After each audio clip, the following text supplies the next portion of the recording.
What's going on, guys? We are back at it. It has been about the entire summer I haven't been out fishing due to having a daughter and enjoying the time spent with her. So we're out here. It is July 27th, the end of July, last July, and the Julys before that, even into June. We've actually caught a lot of really good fish on large worms and large square bill crankbaits. We're going to go out here and try to figure them out. Just because we caught them like that last year doesn't necessarily mean we'll catch them like that this year. So fishing's trial and error. You got to get out there and you got to see what they're biting on, and that's the joy of it. If it was easy, everybody would be doing it, but the heat index today is about to be I think 107. I'm not really sure what the water temperature is, but we're gonna go out here and we're gonna see what we can do. So y'all come along. All right, so one thing out here in the country you definitely need to watch out for is some poo-poo tracks all the way to the tire. Big old stanky poo-poo tracks. Yeah. Look at that. It's gonna help me get some good old grip out there on the road.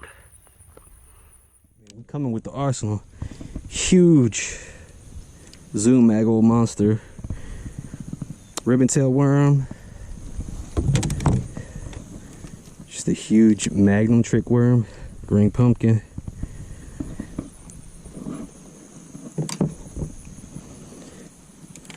Big old swivel hook, swivel jig hook, the black worm, blue flake, bluegill chatterbait. Then we got some topwater. We got a bluegill square bill, and then we also got a jerkbait tied on, and then we also got our pitching and flipping stick. So we should be able to cover the water column. Let's get out here and see what we can do.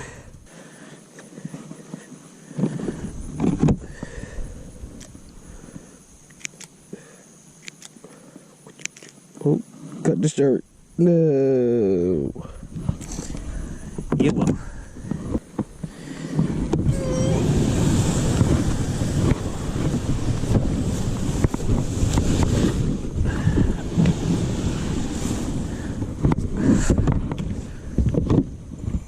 It's gonna be hard to get up out of this thing.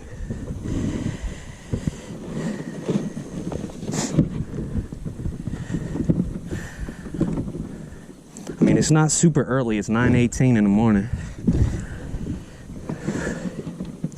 Should we go ahead and throw some topwater? I don't see why not. All right, let's see if we can get a water temperature.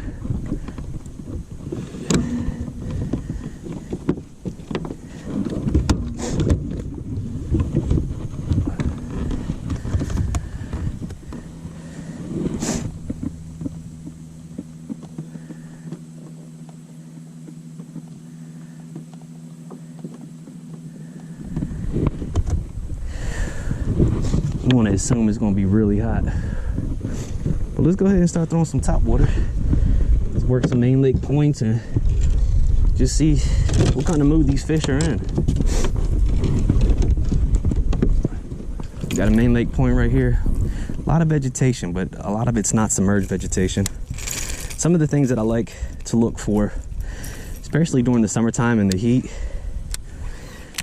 is submerged vegetation, because it holds oxygen, holds bait fish, and some other forage for the fish, like crawfish too.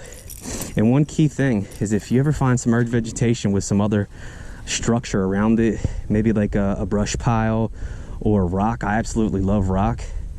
That could set up for a really good day. Look at that. First cast right into the bushes. That just goes to show you that I have not been fishing for a while. First catch. Some vegetation. But also, not only just submerged vegetation, I'm gonna key on some main lake points that have deeper water access to it, and some ledges. They're really key spots. And then if you know of some hard spots that are up shallow, close to some deeper water, that could play a key factor, especially if they're going to be feeding around that time of the day. You know, a lot of the times it's just, you know, just pulling up to the right spot at the right time. There's been plenty of times I fished a crankbait, you know, the majority of the day and, you know, pull up to one spot and just wore them out. And I've probably been fishing with the bait for about several hours. So, you know, a lot of the time fishing could be, you know, being at the right spot at the right time. So just work the lake methodically and know your seasonal patterns, know what type of mood the fish are in. More so like season, not mood they're in, but, you know, is it summer or is it winter? You know, you just understand what those fish are doing in those times. So that helps out too, especially in the process of breaking down stuff before you get out here to the lake. So we're just throwing some top water right now. There's a main lake point right here. We're just kind of fan casting it. Just getting really long cast. And we're just walking that bait. We've got a light breeze. The water temperature is showing 91, so that just tells you how hot this water is.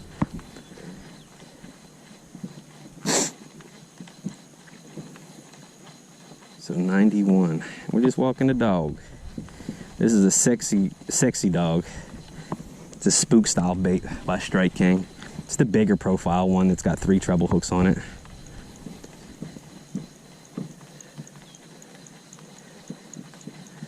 So we got tons of main lake points that we can try.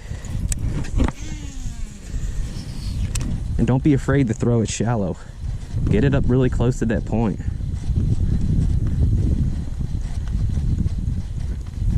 Work the bait fast, work the bait slow. Change the retrieve. You never know what they want. I know this breeze feels good, even though it's not much of a breeze, but it feels good.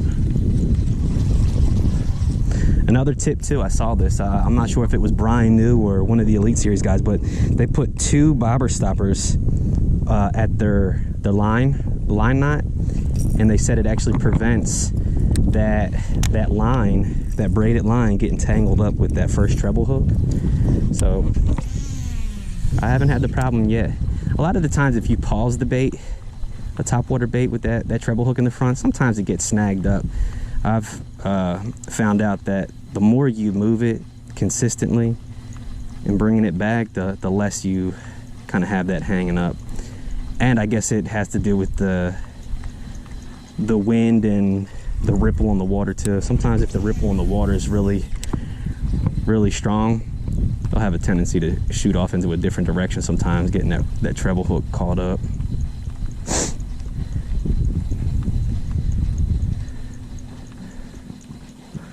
But we're just working it. We'll throw it down along this bank right here. And like I said, we're just making really long casts. That's super shallow right there. It's going to come over that point too.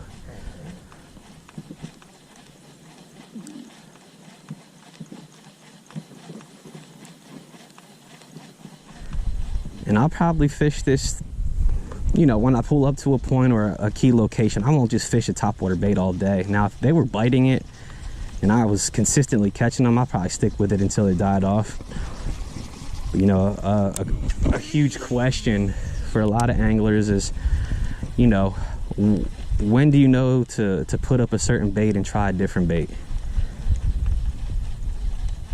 I typically, when I pull up to a spot, I'll try several different baits there. You know, I'll try a topwater, maybe try like a medium diving crankbait, or maybe even a jig on the bottom. I love fishing a worm,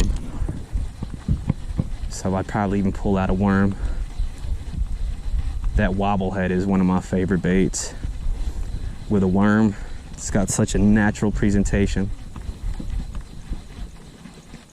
But like I said earlier, the main things in the summertime, you know, those lakes and ponds get really hot, which actually, you know, decreases the oxygen levels in there. So, you know, finding shady spots, finding, you know, deeper spots, finding that submerged vegetation,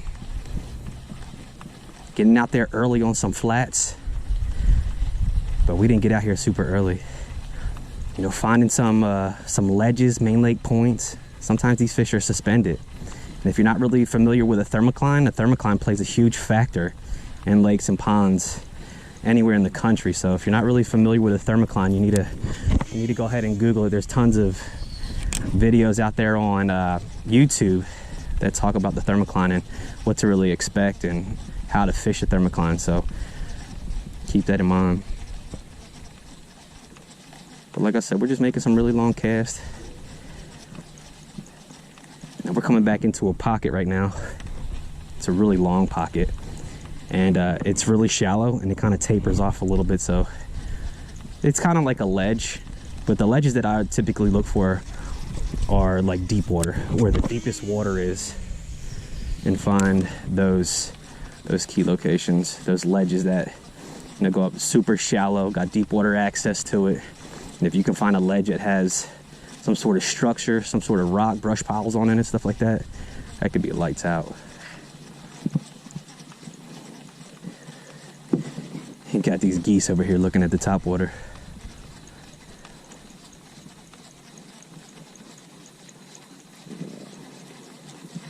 Alright, so we worked this for a little bit. There's a main lake point right over here. Wind's kind of blowing to it. It's also got a ledge to it, so we could probably anchor out and fan cast this point just a tad bit. And then there's a really good pocket there that drops off into some deeper water on the other side of that long tapering point.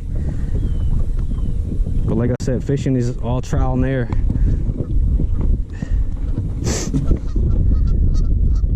Pay attention to your graph too. Sometimes your graph will show you exactly where these fish are located. I think the deepest this goes probably about 11 feet. But there's been plenty of times, you know, I haven't been catching fish, and I'll look on my graph and I'll see fish suspended in about 5 foot of water. So I'll target that range and have a very successful day. So look at your graph every once in a while. It won't hurt. Check that graph. But we're pulling up to this point here. There's not a lot of submerged vegetation, but as you can see around the edges, there's some emerged vegetation, which is actually vegetation that is exposed, vegetation that you can see. But we're sitting out here. I probably need to get a little bit deeper in case these fish are suspended up here. But I'm gonna keep an eye on the graph. Like right now, I see a fish right there at 5 feet. You can see some bait fish right there. That actually looks like some crappie around 5 foot right there. We're not targeting crappie, but you know, sometimes they can show you where some of the bass are.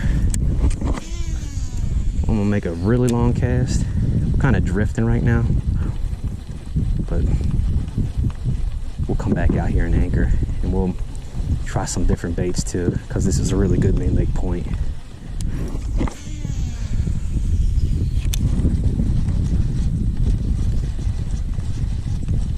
I'm not sure if you've ever heard the Elite Series guys, or just any kind of pro, talk about, you know, approaching certain locations with different angles.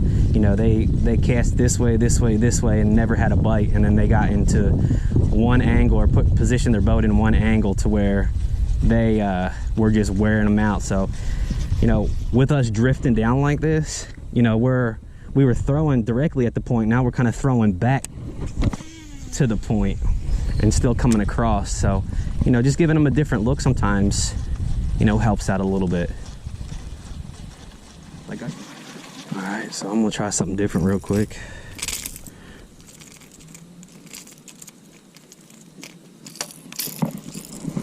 Put this up.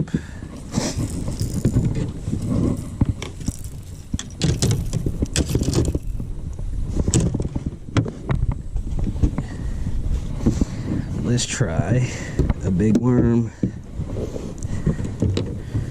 We're gonna try the Magnum trick worm first. And I know I've caught them so well on a ribbon-tailed worm this time of the year, and everybody talks about it. But I'm gonna grab this one first. If I'm gonna fish open water, like I am now, dragging across points and stuff like that, I don't peg, or I will not peg my bullet weight down. Now, if I'm fishing vegetation, I always, 100% always do the trick. I mean, do the peg. I'll make a long cast, let it sink out there.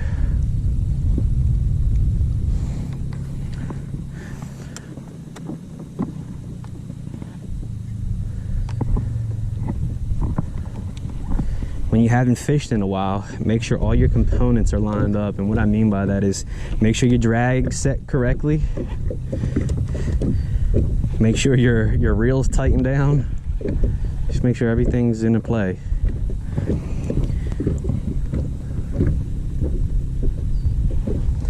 So now we're sitting at this point. We're actually out here in about 4.5 foot of water, and we're throwing toward the tip of that point and just dragging this worm.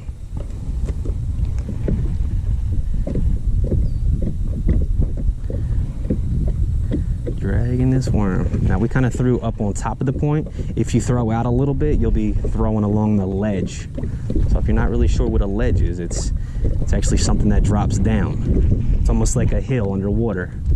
I typically like to be parallel with it, and I drag it parallel to that hill.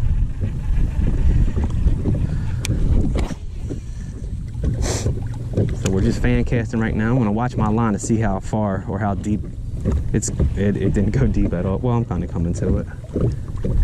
I'm gonna go ahead and let that bait go to the bottom. You can either pull the worm to the side.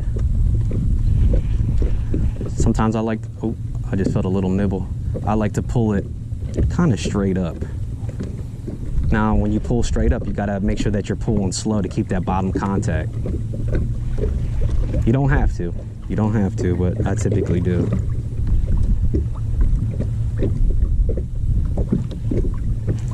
Every once in a while, you might want to just pop your rod tip a little bit, give that worm a little bit of action.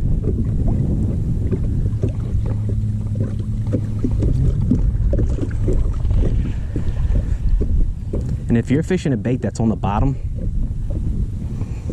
and you've been fishing like your key baits, your confidence baits for a while, those fish are probably not on bottom. Because if you present this bait in front of a fish, I mean, even if they're not hungry, you know, they'll start pecking at it, and you'll kind of know what or where those fish are, and you can try to get them with a different bait.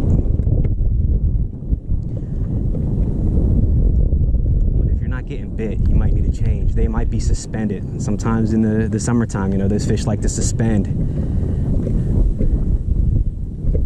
If you're not catching them on top water anywhere, you're not catching them on the bottom, they're probably suspended somewhere, off out into some deeper water, where on some ledges, on some points.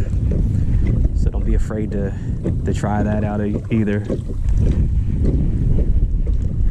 And if you're not really sure how to catch a suspended bass, there's tons of YouTube videos. And, you know, regardless on the video, catching suspended bass are fairly difficult sometimes because they're not usually in a feeding mode when they're suspended.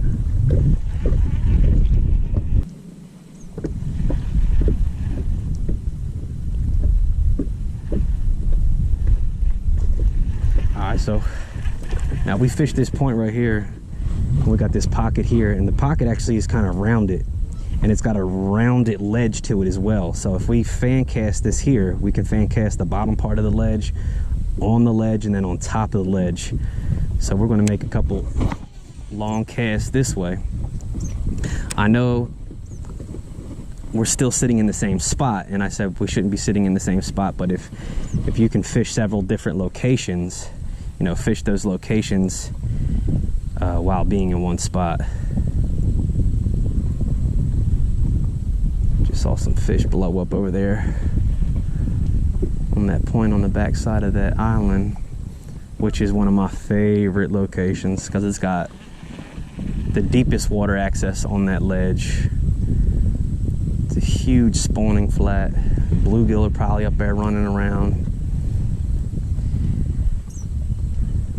But it's a good spot. I've caught some really good fish up there, which will be one of our next locations.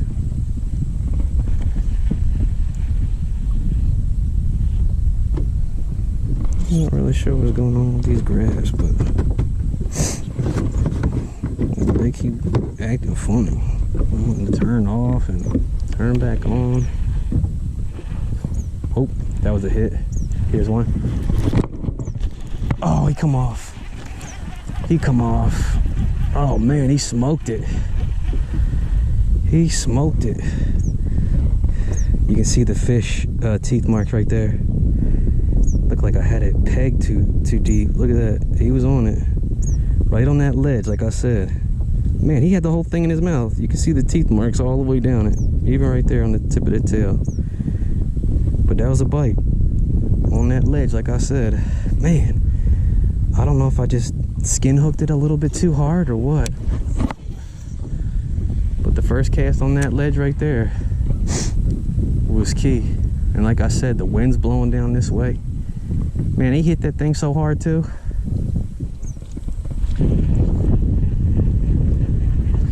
Cast it one more time out here in some deeper water. And maybe we'll try a reaction style bait, a little square bill or a chatterbait. That bluegill chatterbait could be fire.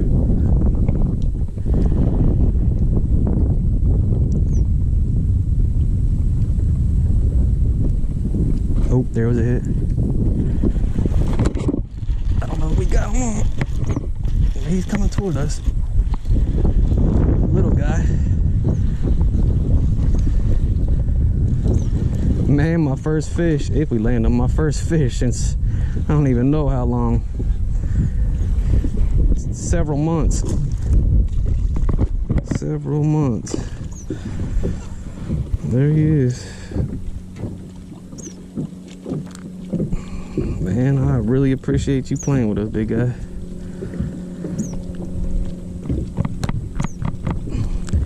Dang, he wasn't going anywhere.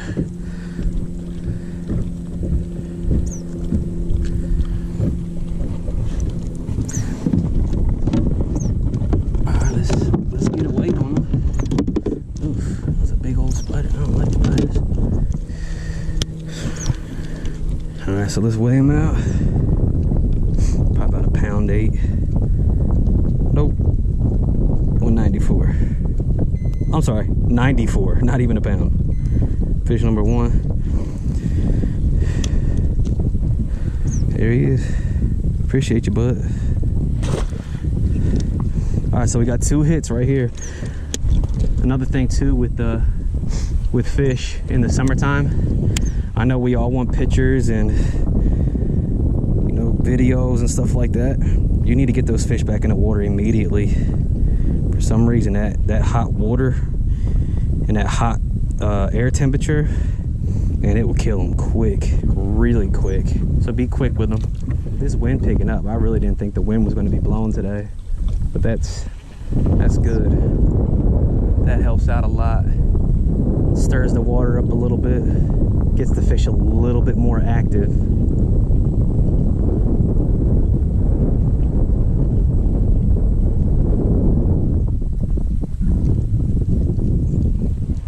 I'm gonna throw it back up in here into some shallow water real quick.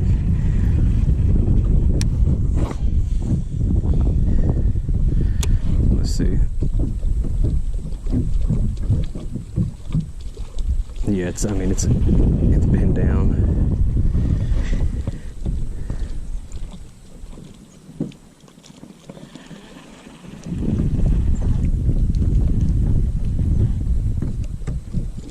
And we're only casting about half of that ledge right there. We could actually scoot up closer to that island and fish it a little bit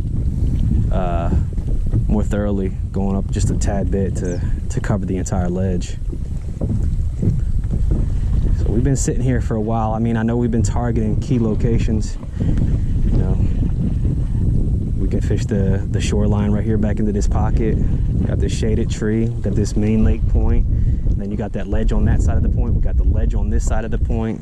Got a ledge over here on this side of the point. So we actually set up and anchored out at a really good spot to where we didn't have to kind of move around a lot, but can fish a lot of different key locations.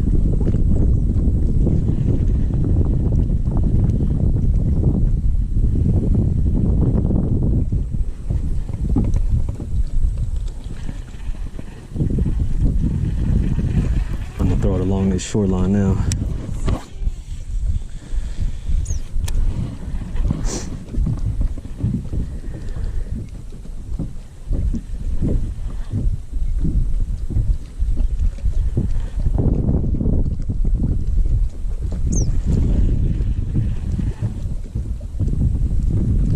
As I'm dragging, I can feel it going into like brim beds. Especially fishing like a tungsten bullet weight. The tungsten bullet weight, the what do you call that? I'm not really sure what they call that. The send back, I want to call it. The send back of like vibrations or even just feeling. You can feel so much more with a tungsten weight. I know everybody talks about it. Tungsten's a lot more expensive, and I mean, I've caught them a lot with lead weights, and I still use lead weights. But tungsten, man, you can't really beat tungsten.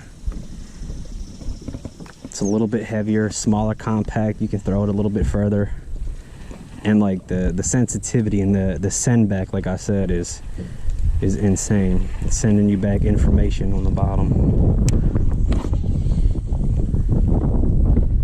That was a good cast right there. Let it sit for a second.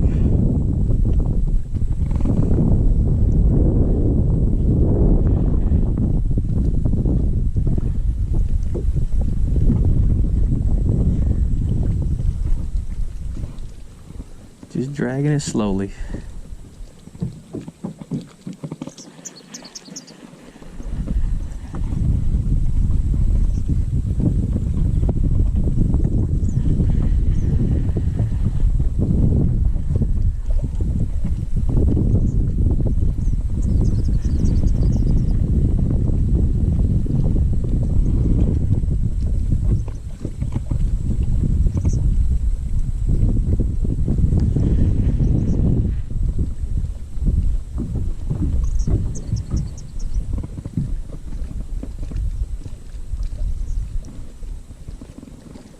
Slowly pulling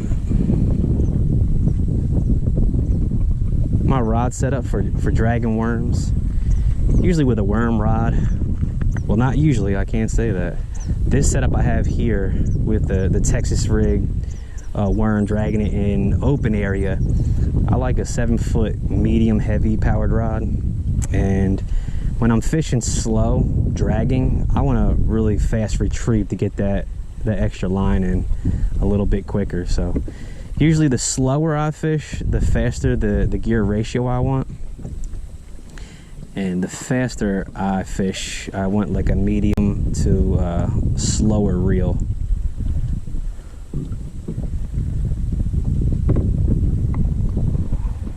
All right, let's try a little bit deeper.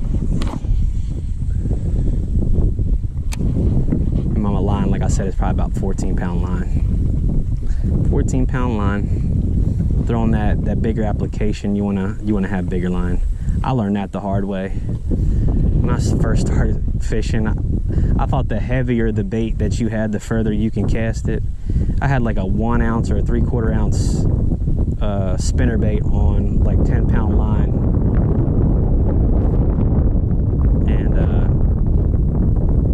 I want to make a cast, and my brand new spinnerbait went halfway across the pond. I lost that. So you learn a lot of things when you're out here fishing. Oh, there was a hit.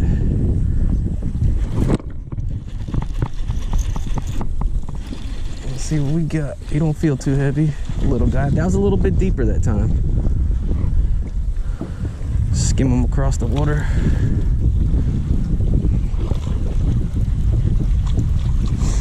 He might be a little bit bigger than the other one, or the same size.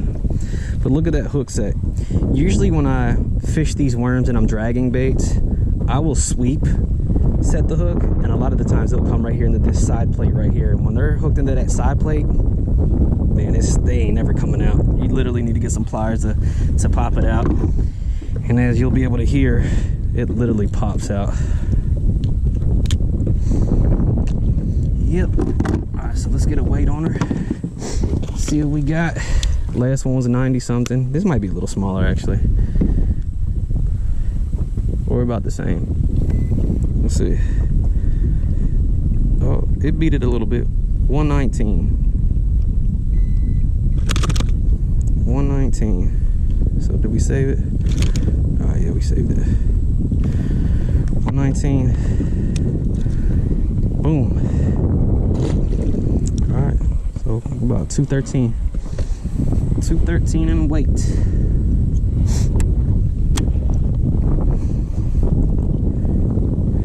This is it right here. They jacking it up, and I'm gonna fish it until you can't be fished no more. Sometimes I want to get this all crooked like this so you can get it all jacked up. Get it all jacked up. Sometimes you gotta re-penetrate the worm. It might even rip when I cast it, who knows. But they're chewing it up. See all the bite marks on it. Another key thing too is check your line. Just try to make sure that the line knot is at the top. Actually, it was off to the side right here after he was fighting us. And then right here, you want to check this part of your line. It looks a little frayed right now. It doesn't feel bad, but I mean, you got to keep an eye on it. If it starts to look real bad, it looks a lot lighter than your regular colored line, you might want to change it out.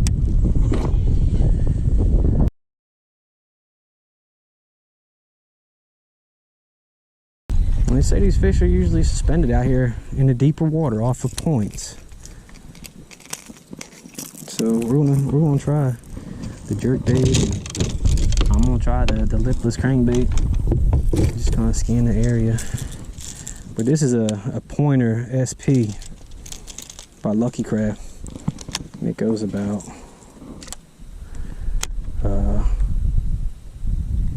4 to 5 feet. So I'm just make a long cast. I'm gonna wind it down to depth and I'm gonna crank it a couple times, and then I'm just gonna start popping it.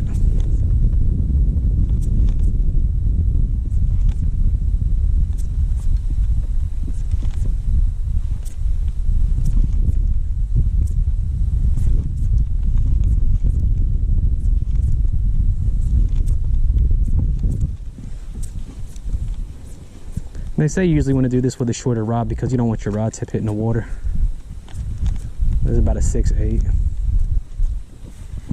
Hitting the bottom right there. Just going to fan cast.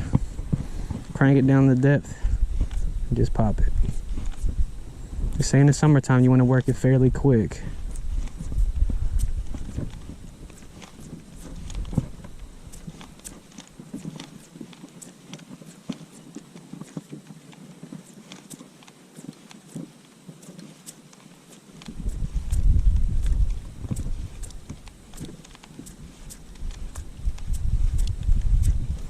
With us not really getting bites, you know, you might want to fish it super quick to create that reaction strike. That's basically what a jerkbait is, a reaction strike type bait.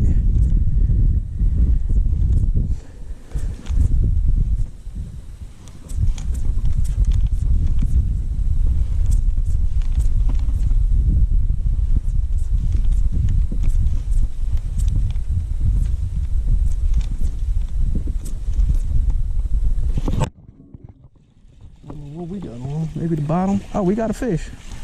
Oh man, that's a big old crappie. Whoa.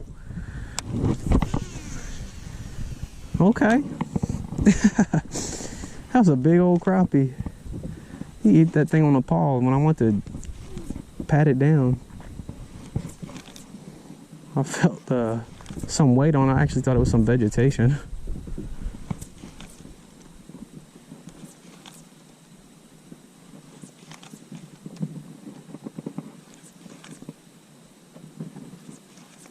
Wish we would have got him in. He's kind of big. He had a big old mouth. I thought it was like a 1.5 pound bass. Here's another one. There's something. I think it's a bass. There it was, baby. Okay. Come on up here. He probably our biggest one today. Okay, relax, boy. I don't want to hook in me. All right.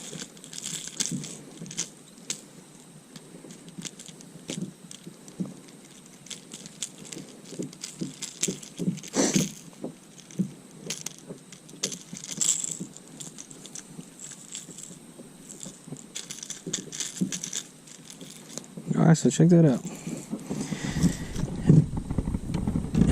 Actually eating it on the paws, which, you know, that's what they typically say. Let's see what he weighs.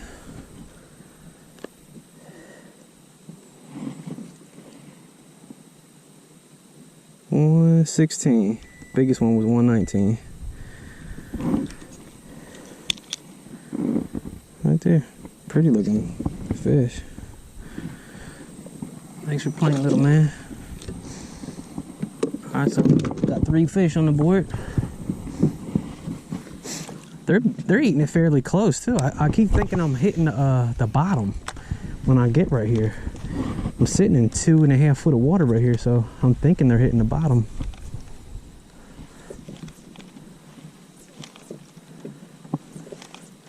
I don't fish a jerkbait often.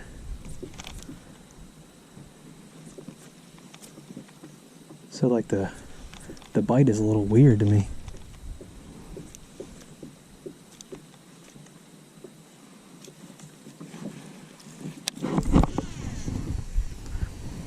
And like I said, there's the point right here. It's a rounded point, comes out here. You know, we're sitting up on the point, throwing out. We've been throwing up at the point, so, you know, changing it up a little bit, trying a different bait.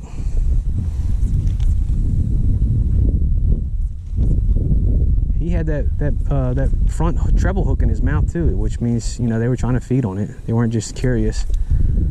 A lot of the times, if they're curious, they'll only get that back treble hook in their mouth.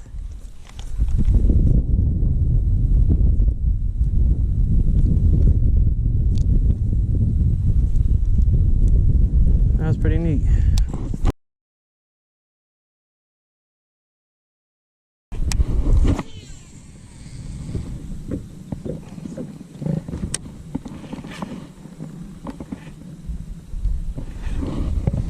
Let it sit there while I get some more ginger ale.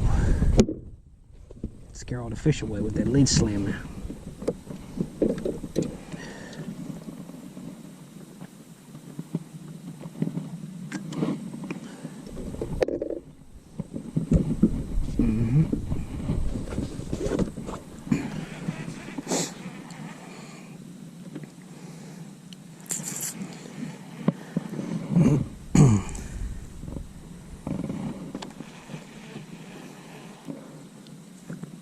There was another hit. That was a good hit.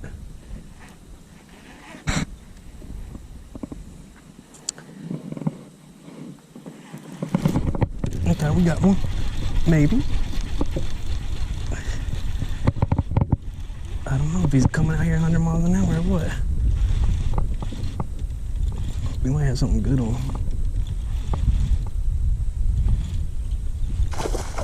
Oh, he better. Yeah. Oh, okay, buddy. We see you. We see you. Whoa. This joker fast.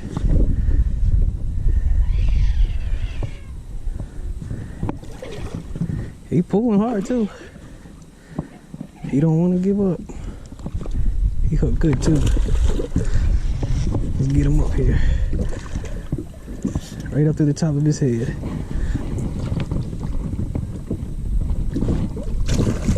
Hey.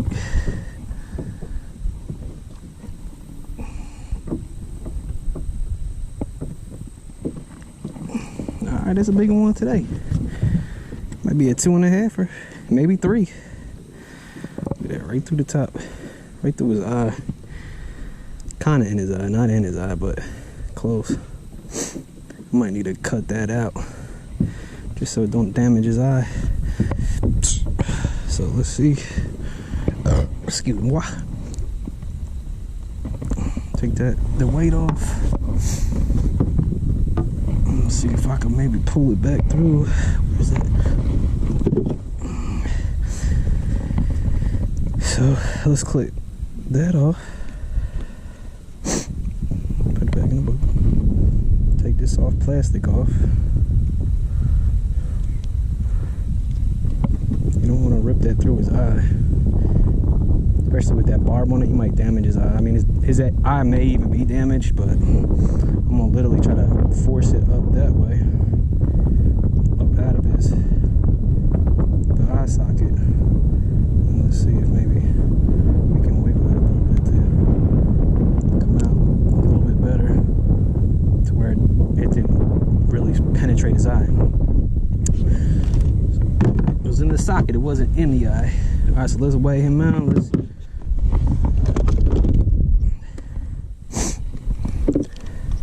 see what we got. I'm saying upper 2, maybe 3. 271. 271. All right, let him go. See you, man. Appreciate you playing. Sorry about your eye.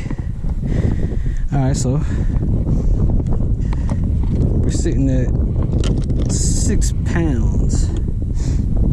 All right, so I told you I was determined to catch one right there. I don't know what it was, structure, grass, I don't know.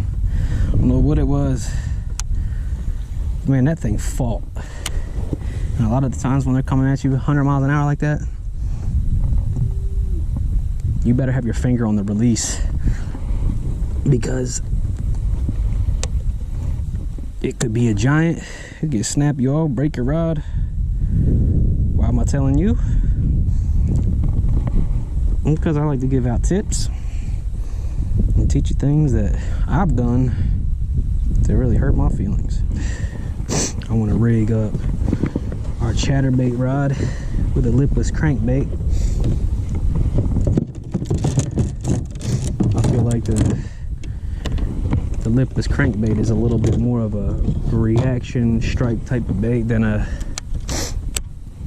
what do you call it, chatterbait. I'm not saying the chatterbait's not good, but I mean, you can't really fish it that fast. You gotta fish it on its own pace, which is slow and vibrating.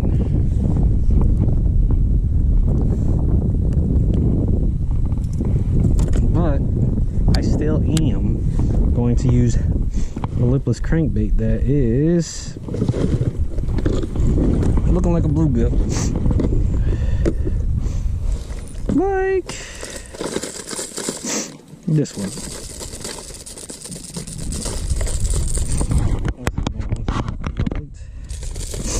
Do I got enough of them? I'd say so. Bluegill, chrome, white, chrome, smaller, gold, silent. Got a bunch of them in here, but we're gonna go with this one right here. Look just like a brim. A sunny, as we call them up north. A sunny. Not a bluegill, but we call them a sunny. Why? Because they look kind of sunny, I guess.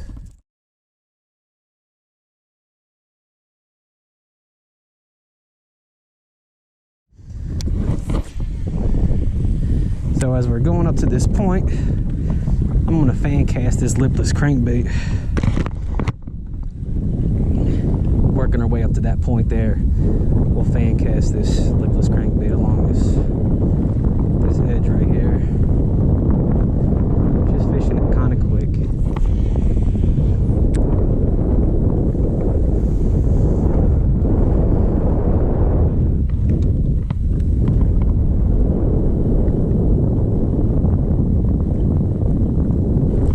There's one. Oh man, we got a good one on right here, guys. Woo! I don't know if you saw that.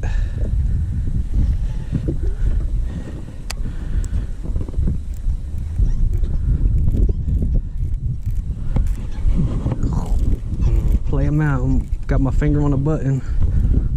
Oh man, look at that beast.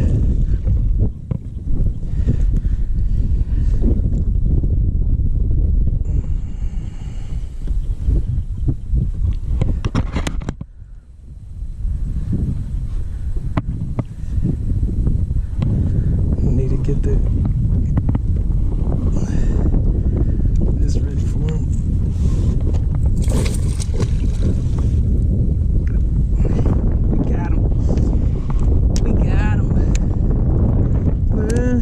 When this joker hit,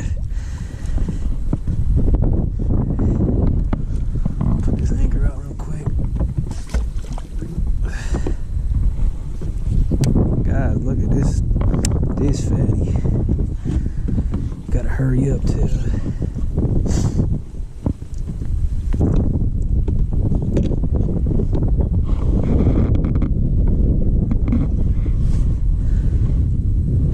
Yeah, we ripped his tongue a little bit for a second.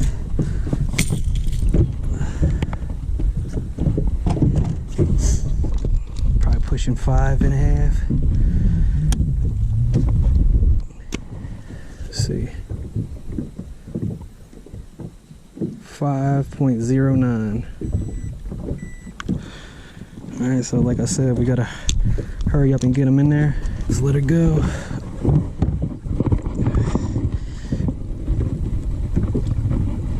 Good. But that was a good one right there. That's what we were looking for. 5.06 pounder.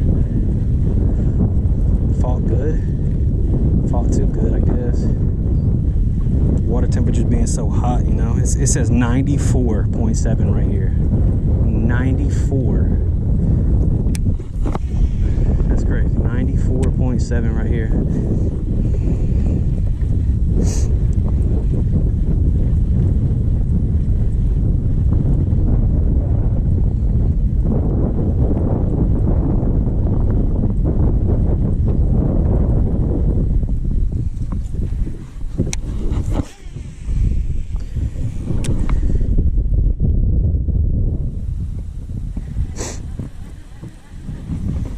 Deep we right here. Right, let's anchor out right here. It's a good spot.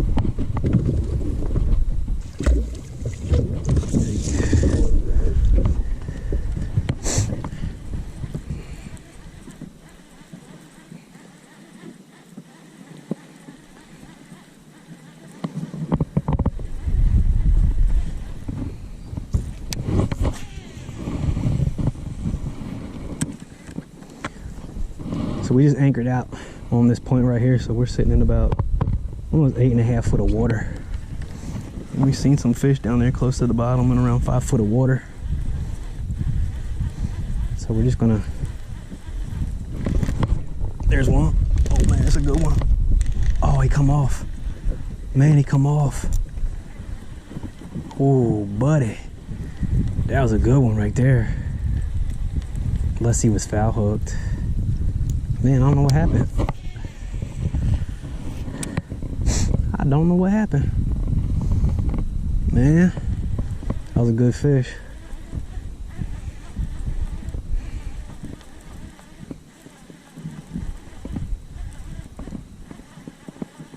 Man, I don't know what happened. He had that rod loaded. I probably need to look at the hooks. Just make sure they're not bent out. That could have been it, because I felt like he was hooked good.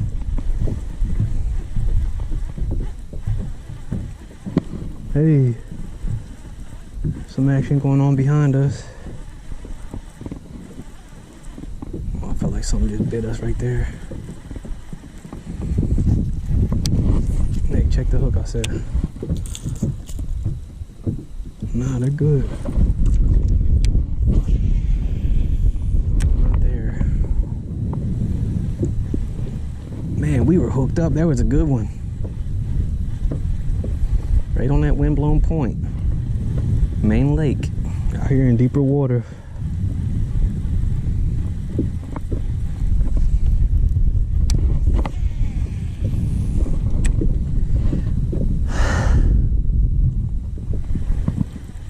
That's how it goes, guys. You break off, you lose them, you fight them for a little bit, you lose them. Gotta go in knowing that. You don't go in knowing that you're gonna not be 100% sometimes. You're gonna have a broken heart. Just gotta accept it. The best of the best lose them and break off. Gotta keep on fishing. Put your head down, keep on fishing.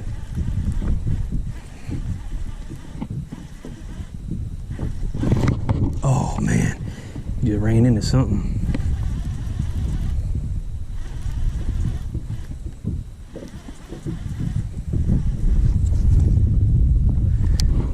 We ran into something.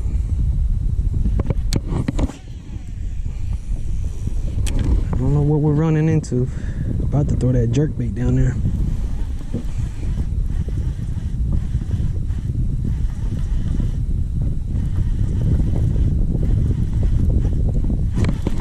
Oh my God, we missed him again.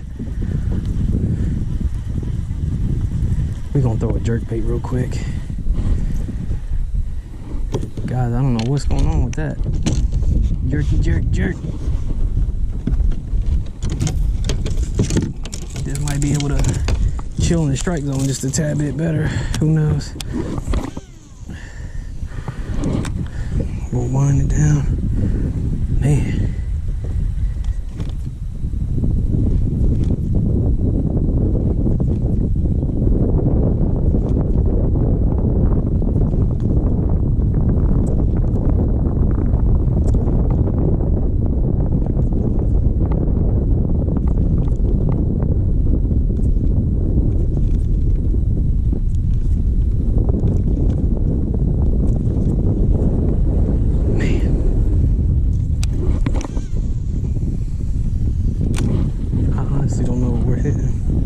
See fish on the bottom right there.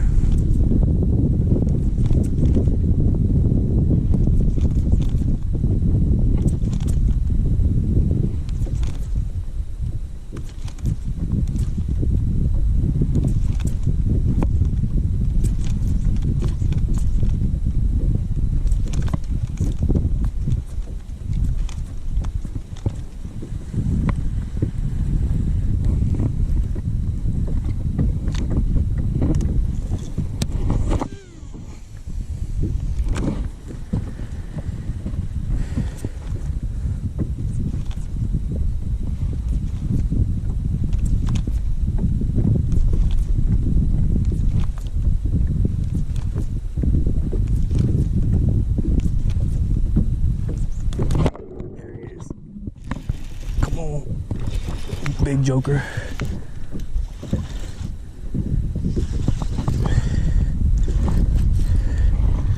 Look at that monkey.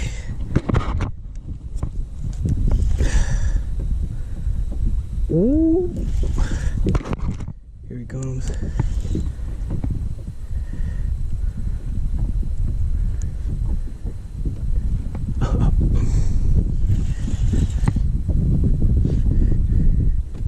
Ooh. Look at that thing. Whoa. He literally swallowed that thing.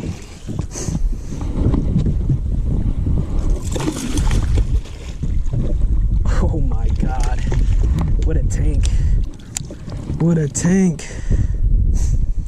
I just hope he's okay. Last one, struggling.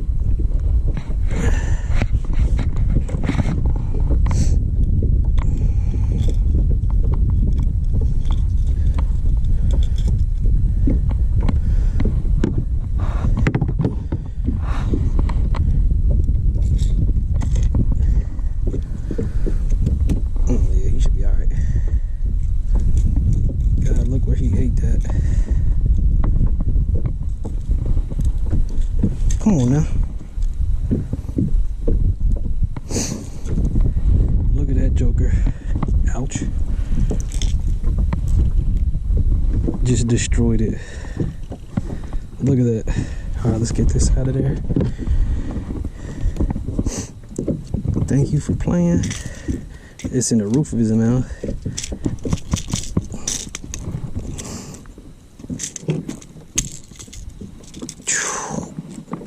Guys, what a beast.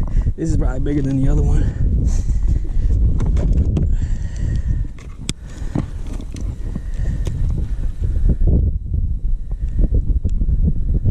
Let's see. 604. Fish number 6. 604. What a beast. I don't know if y'all can see that. Look at that thing. 604. Giant. Get a picture. And get that bait back out there.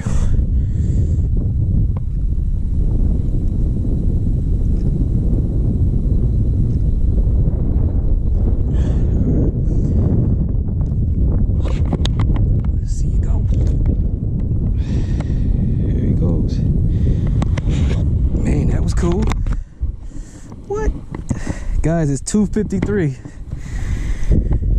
2:53.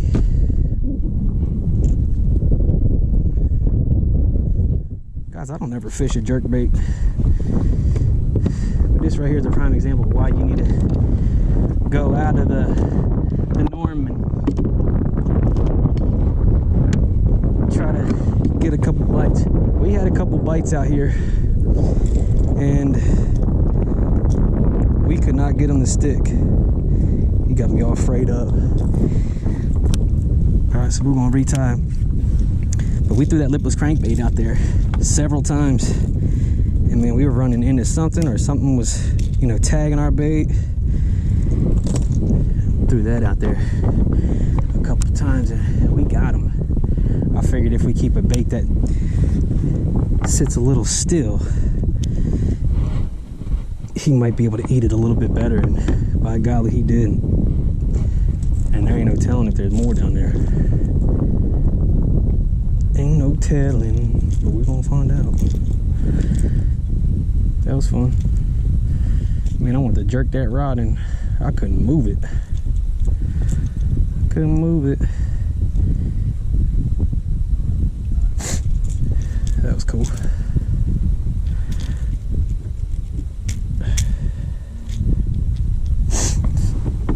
Let's get back out there. You can see some fish. They're still out here. They suspended around that 5-foot range. 1, 2, 3, 4, 5, 6. That's 6 fish. That's basically right underneath of us. But we're gonna throw back out there where we had those first couple bites. I'm gonna crank it down to the depth, and then I'm gonna start popping it. When I want to go ahead and snap it, man, that fish destroyed it. When I went to snap it back, I couldn't even snap it back. He had it so good. That wasn't the exact cast. It's about right there, maybe. We can always worm fish too.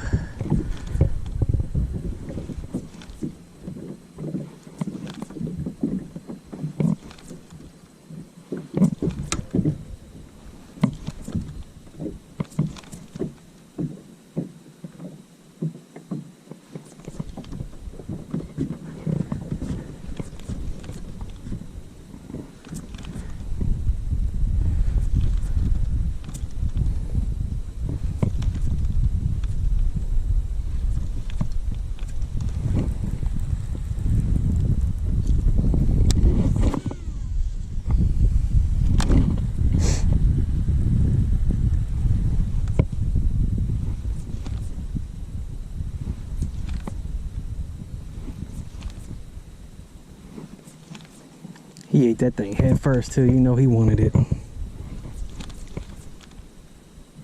There's one. Oh, another decent one. See how good he is. Hope he come off. Man, he felt good.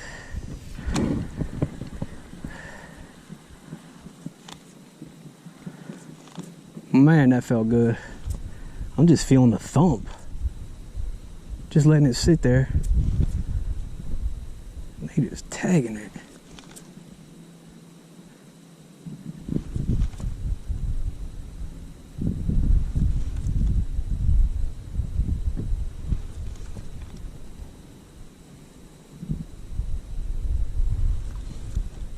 I don't know how big that one is. I couldn't feel any kind of weight on him. He was like coming toward us, like kind of on an angle.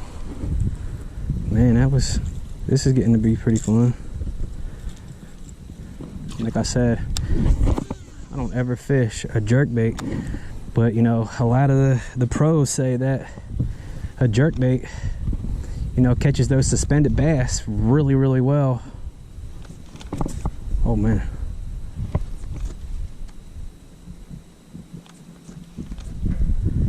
And as you can see, we caught a couple on it today, and then caught that good one. Just had another one hit.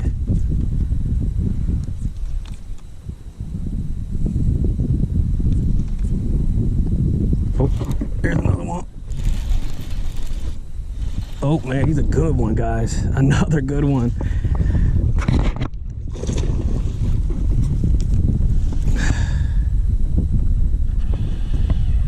You hear that? This thing is another beast.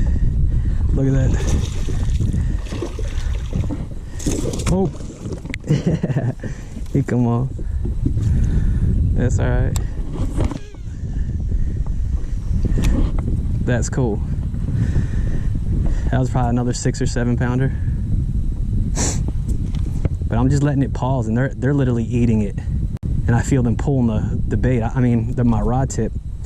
I'm just letting it sit down there. I feel a little tick, and they're ticking it. He was blind, I can tell in one of his eyes.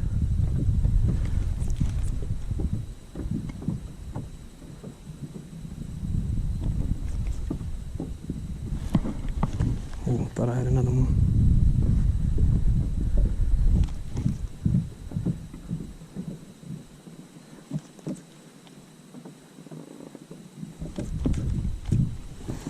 Man, that's cool. That's cool. It sucked that we didn't get him, but we saw him. He was on camera, I think. Hopefully we got him on camera. And I'm just jerking it a couple times, just letting it sit out there.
They might be afraid of it. Oh, there's one. Oh God, he got some weight to him too. Let's watch him come up out of the water. Stay on there, buddy. Whew.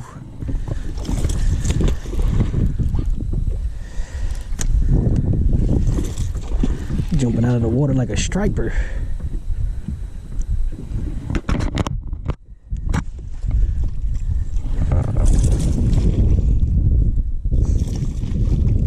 Double hooked. Have the net ready so you can get them. Just like that.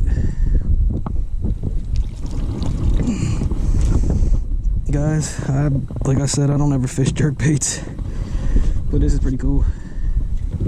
All right, let's see what we got. You're probably pushing 3.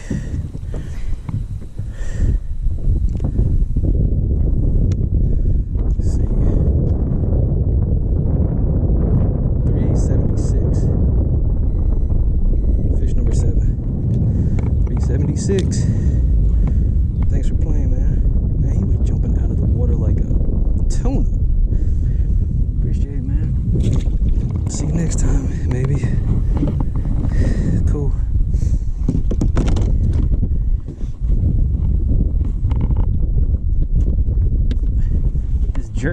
bite is like unreal. What I mean by that is like,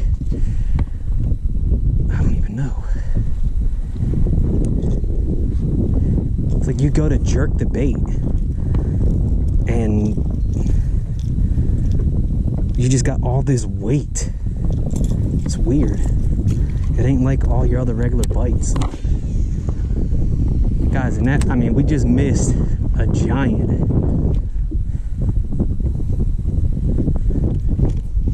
About a 6 or 7 pounder that got off right at the boat.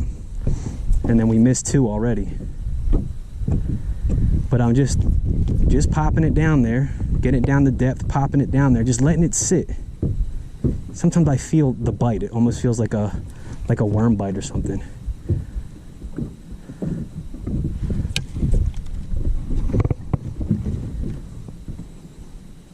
Oh, right there. I don't know if he's coming out this way or what. He feels little. Maybe. Oh God. I thought he was little. What we got?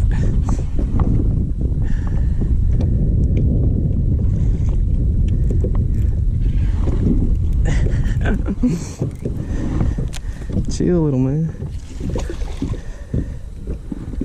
Man, he is so strong.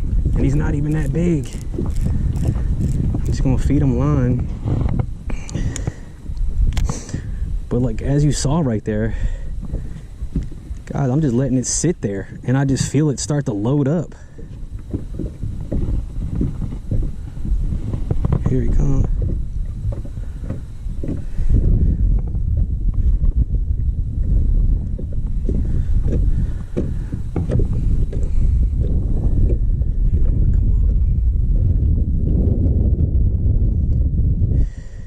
Just come up. Oh, he got one hook in him. Breaking his forehead.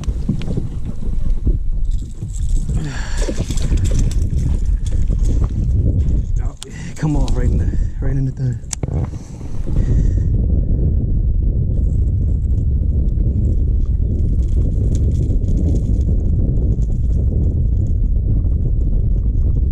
God, I wasn't sure about no jerkbait.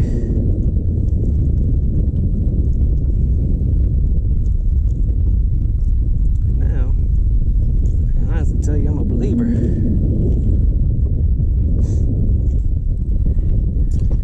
In the pause too. They say you need longer pauses in the wintertime. Boy, they trying to get it in the summertime with the long pause. Alright, so let's see what you weigh, fatty. Look at that tummy. They're definitely coming to this location to eat. See what we got. I'll turn it off. It was still on because we were still catching them.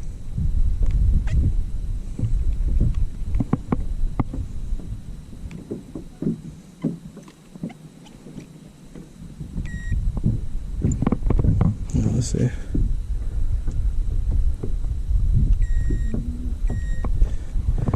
I can't tell what he weighs. 448. 448. Looks like my battery about to go dead. 448. Look at that gut, man. See it, man. There he goes. Going down so slow. I don't think I got batteries.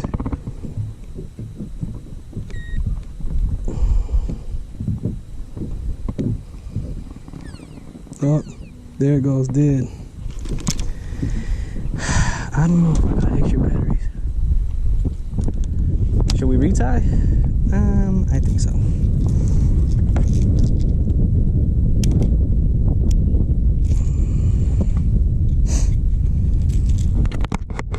There it is, that lucky craft pointer SP, runs 4 to 5 feet.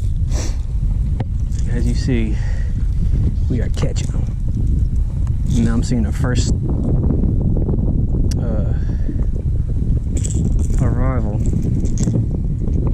rival fisherman come else that saw us catching them. We're using a pink spinner bait.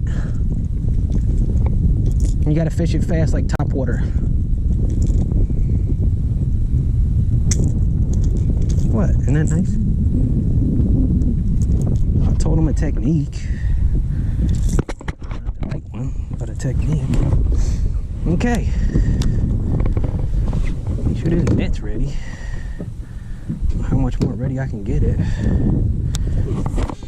Throw it out there. All right, so I'm gonna reel 1, 2, 3, 4, 5, 6, 7, 8 times. I'm just gonna pop it. 1, 2. 1, 2, 3. I'm gonna let it sit there, and it just loads up. Like, it just starts pulling me. You gotta be careful when you set the hook, because if I yank really hard, I'm probably gonna break my line.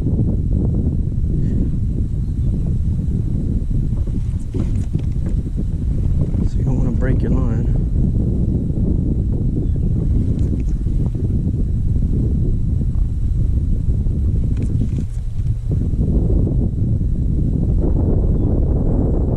Sit out there.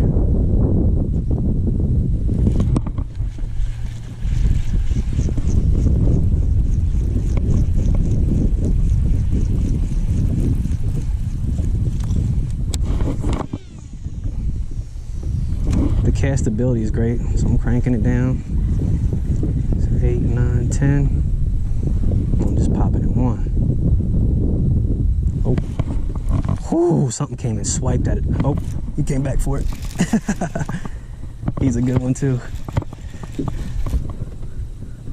Oh yeah, he's a good one. He coming up. Unless he's foul hooked.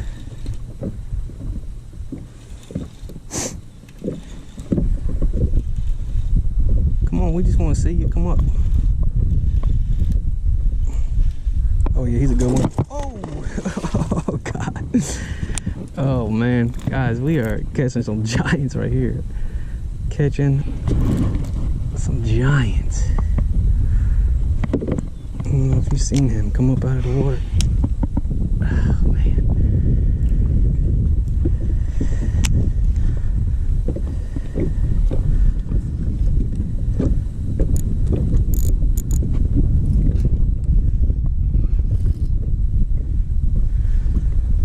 Keep that tension on him. I lowered my drag a little bit.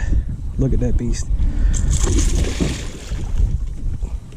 Let's see if I can get him right here. Oh my God, guys. You kidding me? You kidding me? How many giants are over here? Like, this is a freaking tank. Look at him. Front hook.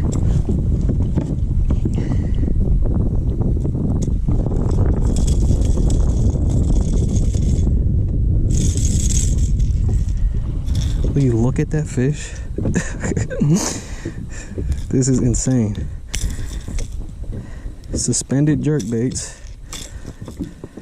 I don't even know how to get this one out. Okay. Let's start with this one. Okay.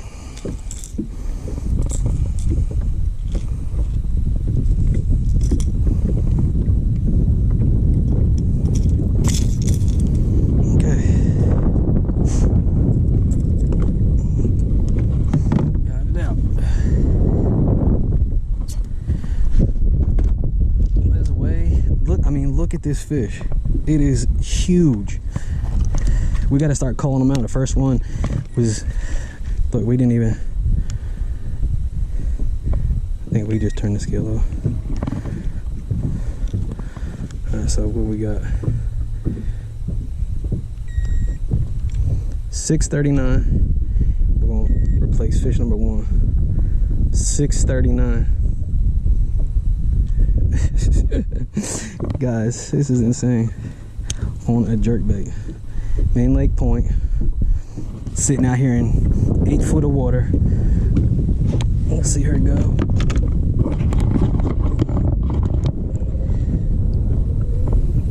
There she goes. 8 foot of water. There's that nasty spider.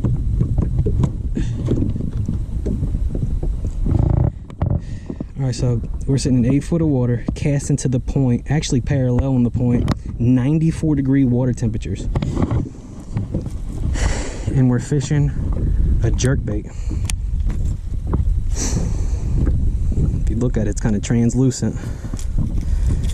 But this is pretty fun. I've had days like this with crankbaits, but not with a jerkbait. And like I said, throw it out there. I'm reeling. Let me take my drag up real quick. Reeling, getting it down the depth. And just popping it. 1, 2. And just letting it sit there. I just felt a bite. I just felt something swat at it. 1, 2. Lipless crankbait a couple times. That's when we start to get them bites. Just throw it out there. Let it sink a little bit. Stop and go retrieve.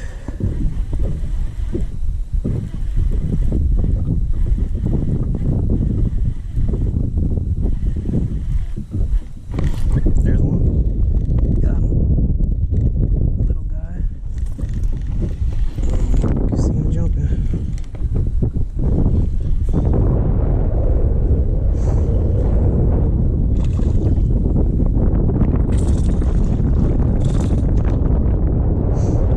Swallow that bad boy. Yeah, I'm gonna try to get you out of there.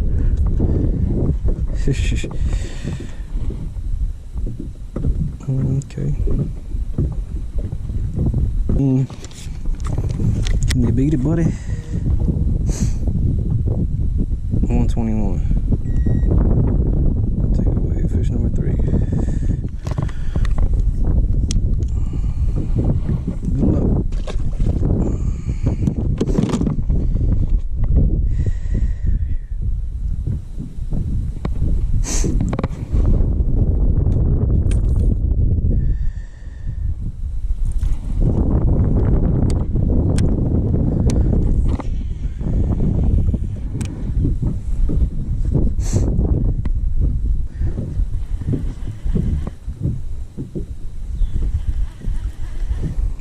So we went back to the lipless crankbait and got a couple extra bites.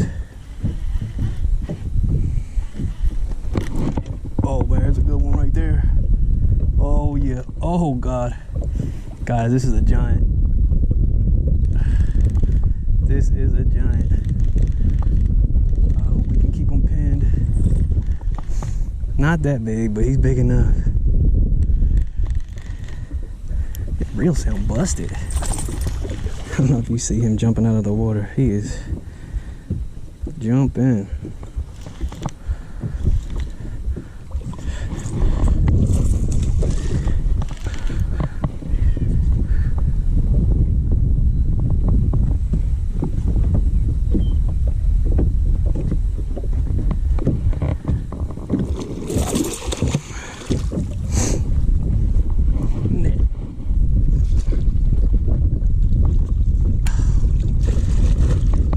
About another 6-pounder. There's another 6-pounder.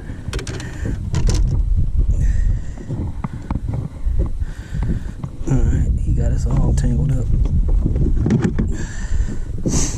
Take it easy for a second, buddy.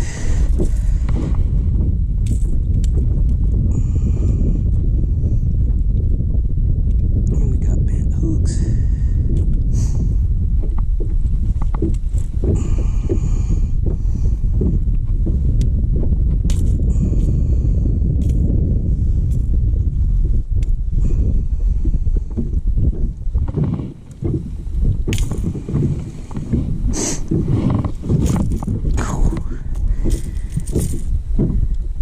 Take it easy, buddy.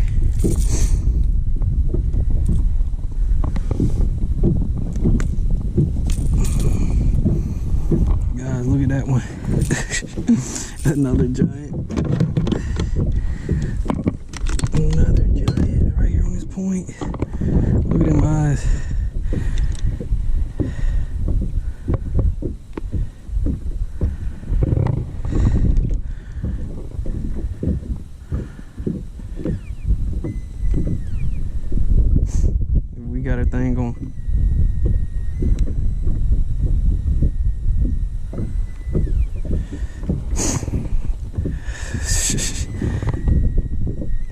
Thanks a lot, Scales. We did. But that's about another 5.5. This is probably about a 6-pound bass right there. Another 6-pounder. Well, I could take a picture of it. Or with it.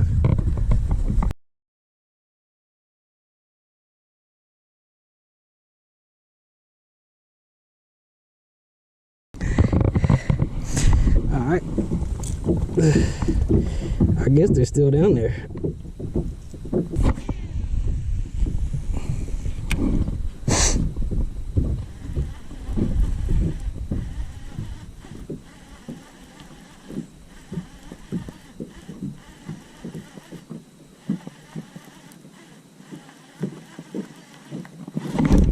There's one.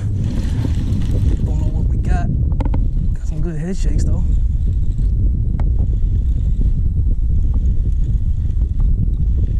Coming out here. He's alright. Oh god. Oh. You're crazy.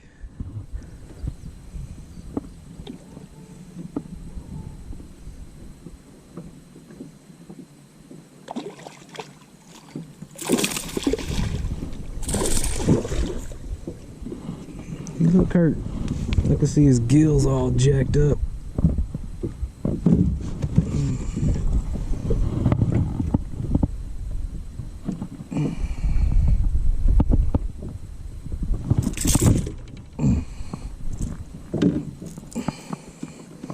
Pull his gills out a little bit. That ain't good.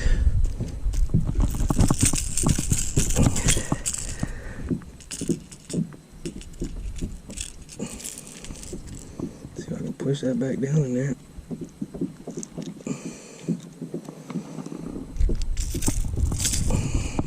I'm probably pushing another 3 pounds or so. Easy 3, 3.25.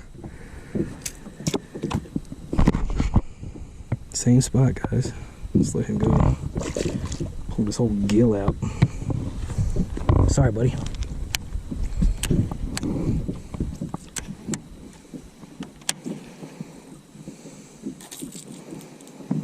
Same spot. Making long casts. Letting it sink down just a tad bit.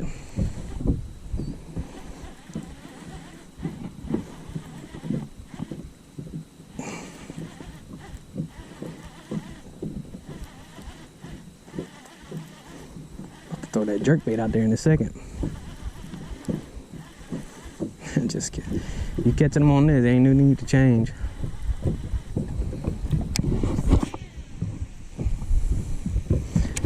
And it's that bluegill color too. So in the summertime, you know they like to feed up on bluegill. Using a bluegill pattern like that is a pretty good choice.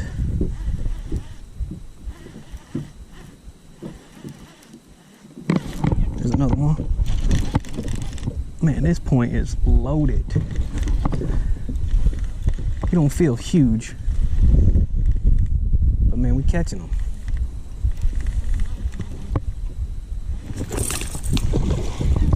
All about that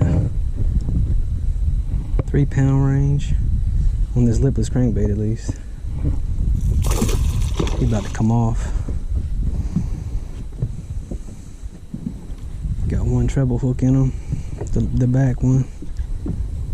If he gets off, he gets off. We ain't even got a scale. Oh, he rehooked himself. Got 2 hooks in him now.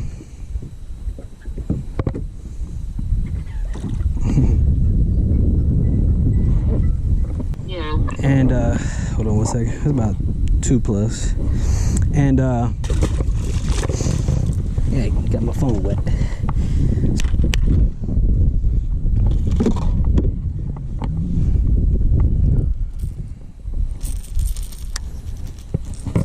Back to the lipless crank. It's a nice point right here that is sticking out. Probably getting a little too close to it. And the wind's coming over it.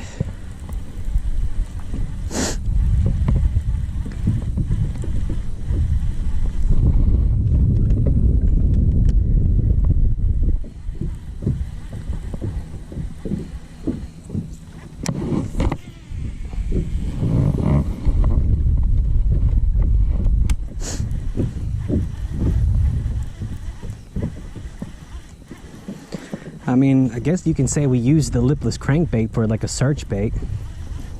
I mean, we threw it on this point and bumped into or had a couple hits, and we swapped over to the jerkbait, and I mean, it was lights out.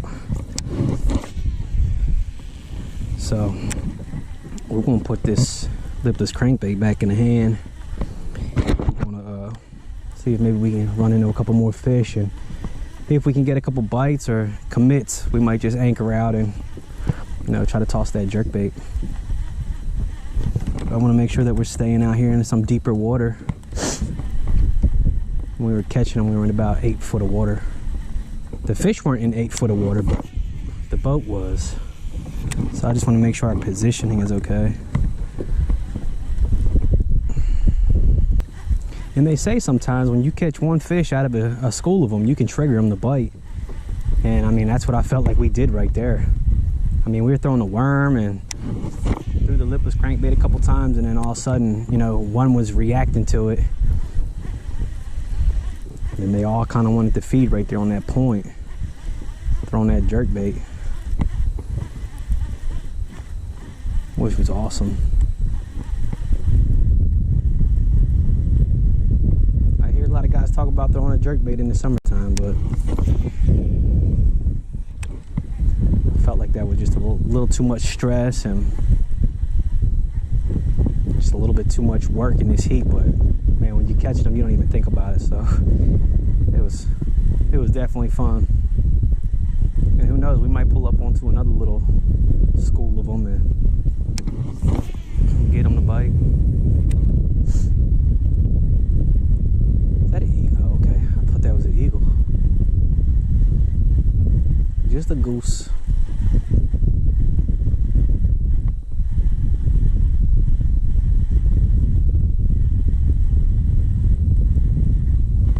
Right there at the boat. I don't know what we got on either. I hear him shaking his head. What we got? Oh, Jesus. Whoa, we got something good on right off of that point.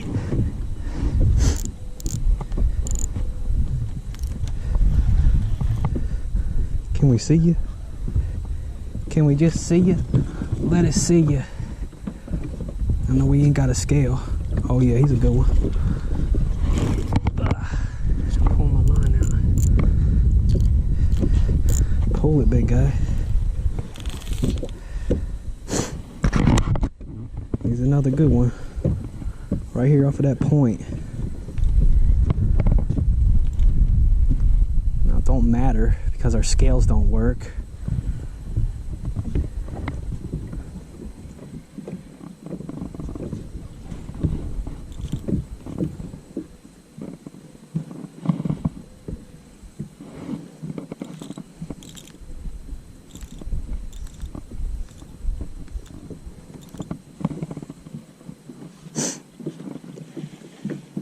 Always getting them in the boat's a plus, regardless.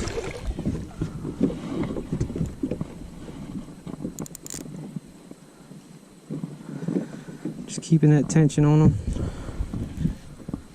He's gonna pull the line out. Here he comes. Don't jump. All right, we got him.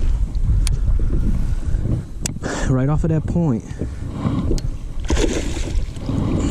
Man, he's another good one. Probably another 5.5, 6 pounder. If I had to guess, I'd probably say 6. He's huge.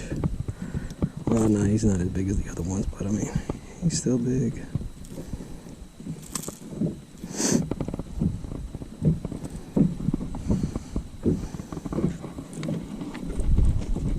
Stupid scales. So look at that bug eye, my hand. I mean, he's probably pushing 5.5, maybe bigger. Oh, 5.5. It's a giant right there. Thanks for playing, little buddy.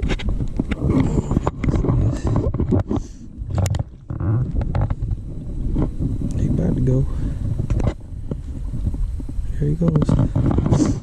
bit that right at the boat. Must have been following it. There you have it, guys, right here.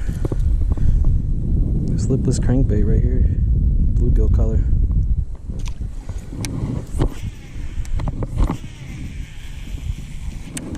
I do want to work that point one more time over here on this far side with this lipless crankbait or a jerkbait, because I think we only threw the worm. Oh, there's one right there. He feel like he got his own head shakes on him. He's coming out here pretty good. He little, but he would cull. Look at that. He coming out the water like a whale. Right off of that point. Got one treble hook in him. See if we can get him in the boat.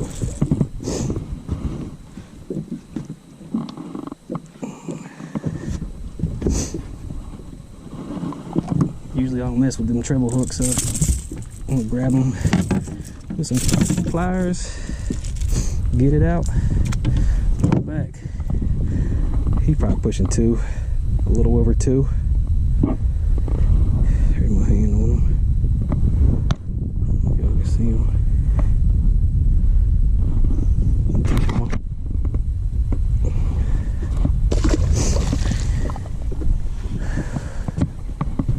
We're actually on the back side of that point. So here's the point. So here's the point in front of us. We actually caught him over here on this side. So he may have been just hanging out on the back side of it, waiting for something to come over that hump. I've caught them there pretty good before too. Nothing huge, but I mean, I've caught several of them on when the wind was blowing over this point like that.